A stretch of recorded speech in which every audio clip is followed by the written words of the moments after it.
Hey, friends and neighbors of the RPV, your boy Jesse Ibanez, Jeremy Beck, back at it. Beginning of the new year, nice time for a nice little fresh start. Yeah. Didn't hurt nobody. And apropos, too, because, you know, a lot of times we start these off with numbers and stuff empirically. We look back to try to forecast and shed light on where we might be going. The reality is, I don't know if going back and the numbers of the end of last year are going to help too much because we had an election, post-election, the kind of gobbledygook of, you know, changing of the guards and economy figuring out. It feels like this is the apropos of an actual fresh start.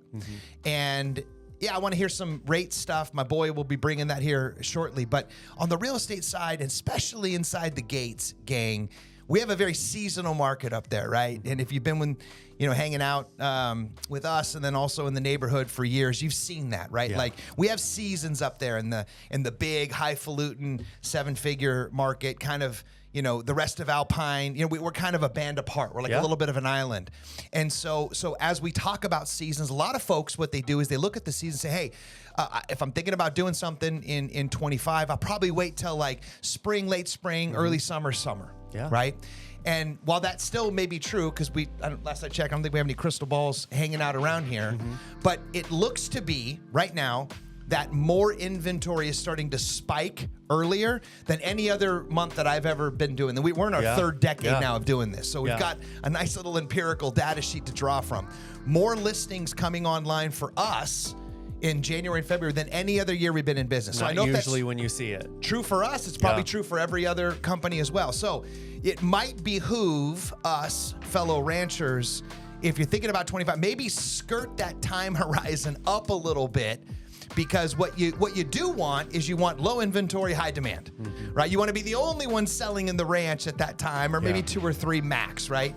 So if people have been strategically waiting on the sidelines the last couple of years, saying, you know, maybe I'll wait. I don't really know if I like this market too much. Maybe I'll wait, make a couple more bucks if I kick the can down the road, wait till 25. Well, if 25 is the event horizon, you might behooved. Is that a word? Behooved? You might. It might behoove you. That's safe. To kind of like say, hey, let's start that conversation a little earlier. Lord knows, gang, if you're thinking about selling, it takes a little bit of time to get ready. You don't just wake up one morning and throw a sign in the yard, right? There's a little on-ramp. There's a, hey, let's clean this up. Let's fix this. Let's paint this. Let's do that, right? So if that's the case, maybe that's the big sort of cue, if you're watching this right now and hanging out, is take that, March, April decision-making matrix and scoot it up to like January, February. That might be the hook. Yeah, I think for sellers, that timing is super crucial. And we're seeing it on the buyer side too. Bunch of buyers waiting for stuff to come on the market. Right? Pre-approved, ready to go.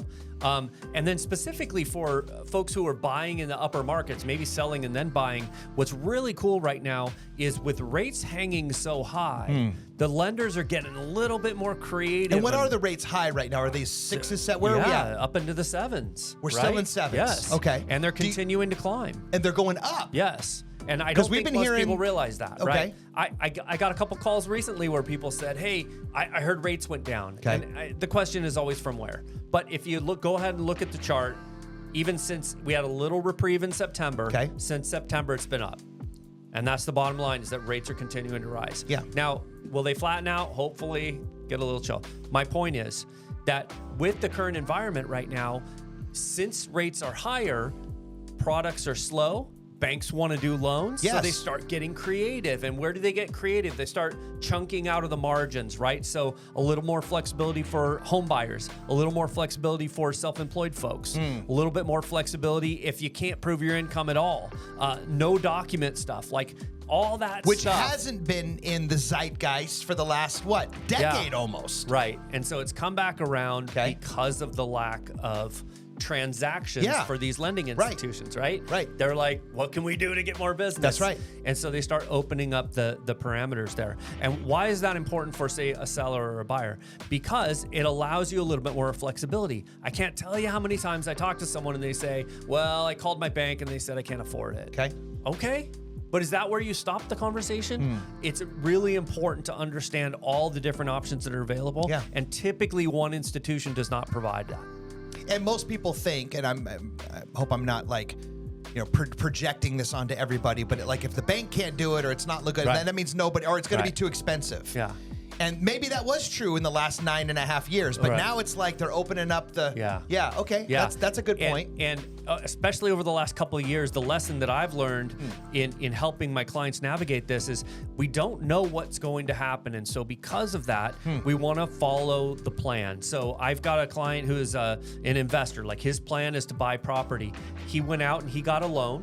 And it was a more challenging document like situation. So we just did a limited doc. The rate seemed high at the time. He bought it. Rate's lower than it is currently. He bought that home, and during the time that he's owned it, he's got about $300,000 in appreciation. Okay. In a few years. Okay. So if he had been like, oh, I don't want to do the expensive alt doc situation, he would have missed that opportunity to grow. And this is especially true in the higher dollar market. Because of the appreciation is a percentage that can mean a lot of dollars if you miss out. The one hack that I'm seeing folks employ right now that's not coming at a punitive level, because this used to be true, so this is kind of a new, fresh thought, are like, they've empirically been called like bridge loans, right?